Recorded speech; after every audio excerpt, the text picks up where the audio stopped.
C'est notre rendez-vous habituel du mercredi soir, on se retrouve donc pour la nouvelle vidéo prono de la nouvelle journée de Ligue 1. Cette fois-ci c'est la 24e qui commence ce vendredi. Salut tout le monde, c'est Mathieu, très heureux de vous retrouver aujourd'hui pour une nouvelle vidéo prono de la nouvelle journée de Ligue 1. La 24e donc qui commence vendredi, comme d'habitude petit point classement avec le Paris Saint-Germain qui a encore plus pris le large suite à la défaite de Marseille et sa victoire face à l'OL. 13 points d'avance donc sur l'OM. Nice qui revient un petit peu sur les Marseillais, 3 points seulement de retard désormais pour les Niçois qui sont sur 4 victoires sur les 5 derniers matchs. C'est costaud côté niçois. Lille aussi qui remonte après sa victoire contre Monaco. Lyon qui est 6ème et qui est donc à cette dernière place qualificative pour l'Europe. Strasbourg, Lens, Brest, Toulouse dans le top 10. Auxerre, Angers, Rennes dans le ventre mou. Nantes, Reims proche de la zone de relégation. Saint-Étienne et barragiste. Le Havre et Montpellier, comme depuis de longues semaines maintenant, ferment la marche. On commence donc par le premier match, le match d'ouverture entre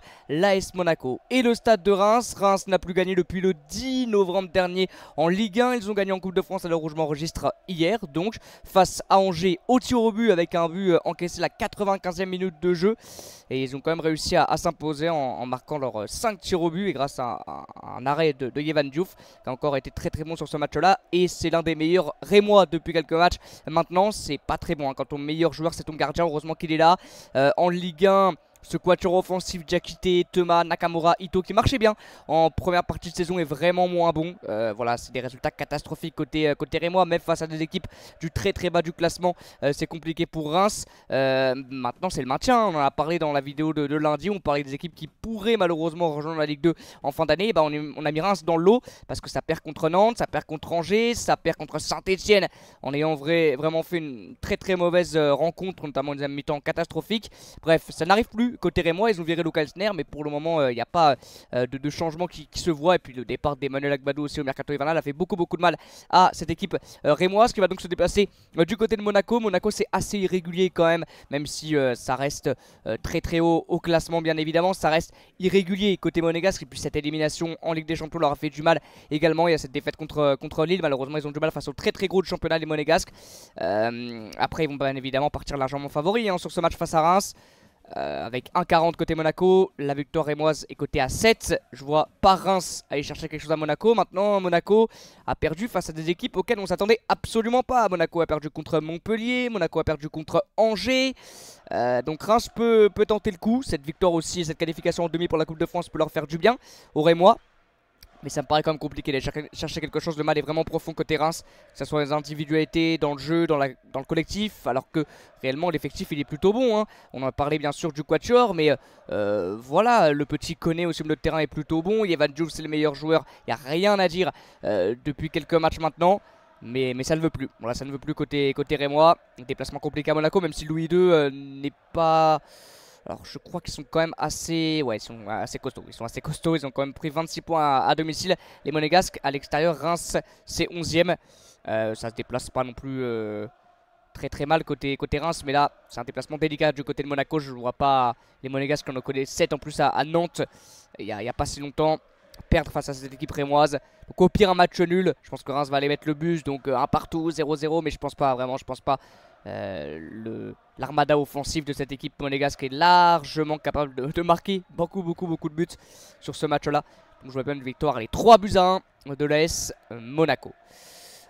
Saint-Etienne-Nice, on se rappelle du match aller. Les supporters stéphanois se rappellent de ce match aller, bien évidemment, avec cette très lourde défaite 8-0 de Saint-Etienne. Depuis, ils sont repris des gros scores, hein, 5-0, 6-0, 5-1, bref. Il y en a eu pour tout le monde du côté de Saint-Etienne. C'est très compliqué, hein, côté Stéphano, on en a parlé aussi. Bien évidemment que cette équipe va devoir se battre pour le maintien jusqu'à la fin. Ils n'ont plus gagné depuis un petit moment. C'est vrai que les débuts d'Orneland étaient bons, mais là c'est catastrophique depuis quelques matchs maintenant. Il y a eu ce nul aussi en toute fin de match encaissé sur un penalty polémique contre Angers.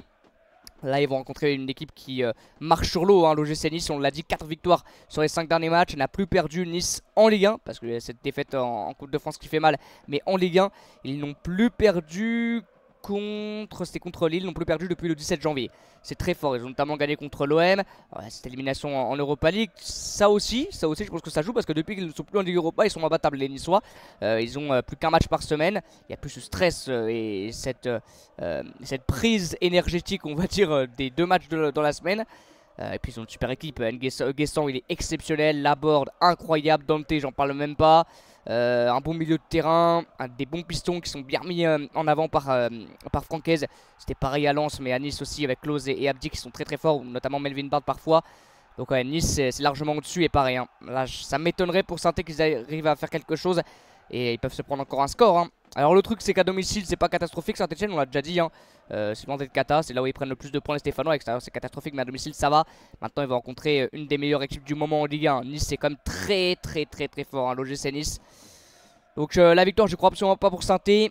Le nul va être compliqué parce que même au niveau de l'effectif je vois pas quel joueur individuellement pourrait réussir à embêter cette équipe niçoise. À part Cardona et David Hachvili, les autres c'est compliqué. Bouchoirie aussi au milieu, mais sinon c'est compliqué individuellement côté stéphanois.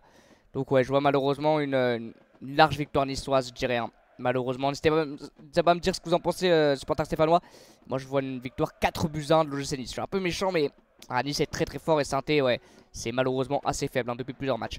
Lens Le Havre, 19 h. Lens assez irrégulier depuis quelques matchs maintenant. La défaite là du dernier match contre Nantes a vraiment fait du mal. 3 défaites consécutives pour les Lensois. C'est dur côté Lens, ils sont pas encore complètement décrochés de l'Europe, mais ça commence un petit peu à être compliqué pour les Lensois. Ils vont rencontrer Le Havre. Le Havre pareil après cette victoire contre Lille. Bon bah c'est retombé dans leur travée hein. Côté Havre, c'est 2 défaites consécutives à domicile. C'est là où il fallait prendre des points. Ils ont perdu contre Toulouse, gros score, et contre Nice aussi où ils ont pris 7 buts en 2 matchs. Ils n'en ont marqué que 2.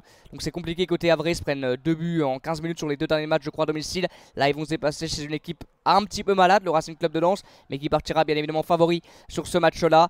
Ça peut être un match un petit peu à la Lille-Le Havre. Hein. Le Havre peut créer la surprise sur ce match là. La cote du Havre est à 9, donc personne n'y croit bien évidemment. Mais bon, attention côté Lensois. Attention côté Lensois, là ce serait vraiment la crise absolue s'il y avait une défaite contre le Havre, surtout à domicile. Maintenant à domicile, Lens c'est pas exceptionnel, alors que ça devrait l'être, hein, parce que Bollard, comme ça doit pousser normalement, c'est 13e à domicile. 14 points près sur 11 matchs seulement pour les Lensois. 5 défaites. Après, à l'extérieur, le Havre, c'est cata. Hein. À l'extérieur, les Havrais... Non, quoique, non, c'est pas... Ah non, je pensais que c'était plus... Non, j'ai rien dit. C'est à domicile, je crois que c'est moins bien côté Havrais. Ouais c'est ça, à domicile c'est catastrophique, à l'extérieur ça va, autant pour moi. Et bon, déplacement quand même qui s'annonce compliqué à Bollard. Lens doit absolument réagir après 3 défaites consécutives. Le Havre aussi hein, va y aller pour gagner parce que de toute manière ils n'ont plus le choix. Là on arrive vraiment, alors, pas encore vers la fin du championnat, mais on arrive vraiment dans des matchs importants de où prendre des points. C'est pas un concurrent direct, mais il faut quand même gagner pour le Havre. Genre un match assez disputé, une victoire à l'arraché en fin de match du Racing Club de Lens, 2-1. Le soir, 21 h 05, PSG Lille. Lille avait demandé... de recaler, de déplacer le match face au PSG parce qu'il rejoue le mardi, si je dis pas de bêtises, en Ligue des Champions. C'est bien ça, ouais, le mardi. C'est vrai, c'est un peu chaud, mais bon, voilà. Et le PSG, c'est le mercredi, donc c'est pas non plus, c'est pas mieux, mais bon, bref. Ils pourront pas les deux coachs faire trop tourner parce que ce match est très important, hein, bien évidemment. Le PSG, alors le titre, c'est presque déjà acquis, mais ils ont quand même un énorme objectif, c'est de faire le sans faute en Ligue 1, 0 défaite, donc ils peuvent pas faire tourner face à une équipe qui peuvent les battre, très sincèrement, les Lillois. Mais bon, PSG très fort en ce moment. À voir encore une fois si Luis Enrique va faire tourner. Je ne pense pas, maintenant on l'a déjà dit hein.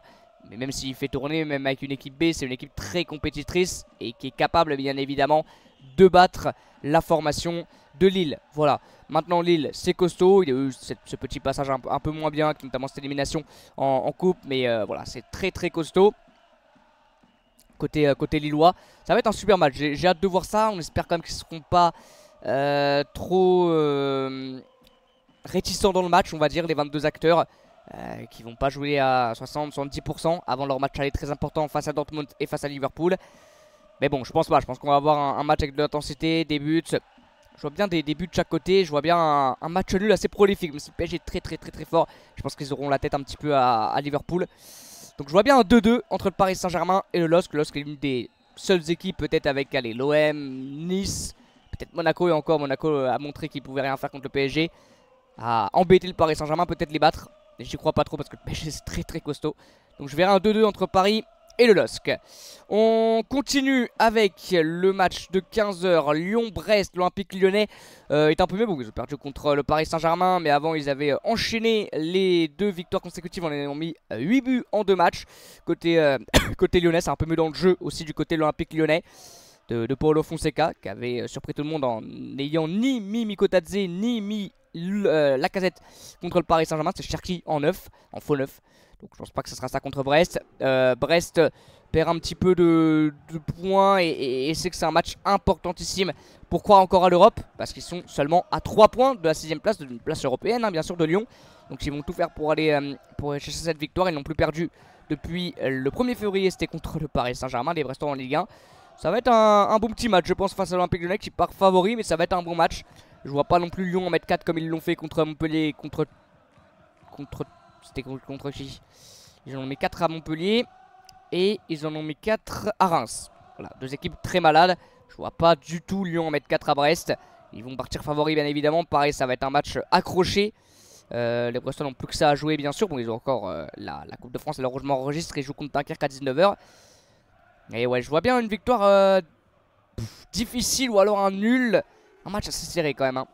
Soit une légère victoire lyonnaise genre 1-0, 2-1, soit un match nul, un partout. Je vais sur un match nul, un partout entre l'OL et le Stade Brestois parce que Lyon est capable du pire comme du meilleur. Et voilà, bon, je pense à un petit 1 partout. Angers-Toulouse, le multiplex. Angers-Toulouse, le SCO qui malheureusement n'a pas réussi à se qualifier pour les demi-finales, mais qui est très bien en Ligue 1, on va pas se mentir. Ils ont déjà pris pas mal d'avance hein, sur la zone de relégation. On va pas se mentir, 10 points sur la relégation directe et 8 sur Saint-Étienne barragiste, donc c'est pas mal. C'est vraiment pas mal ce que fait le SCO. Je crois qu'ils vont récupérer Esteban Le Pol si je dis pas de bêtises, parce que Ibrahim Allen c'est pas possible hein. Il a fait un match catastrophique avec notamment son penalty raté et un raté immanquable face au but contre Reims. Donc Esteban Le Pol, je crois qu'il est de retour, n'hésitez pas à me dire, supporter angevin, à faire du bien. Toulouse, c'est pareil hein, comme Lyon, c'est une équipe capable du pire comme du meilleur. C'est une équipe très irrégulière hein, le TFC, très irrégulière. On le voit, une seule victoire sur les 4 derniers matchs. Ça va être un déplacement compliqué du côté du SCO.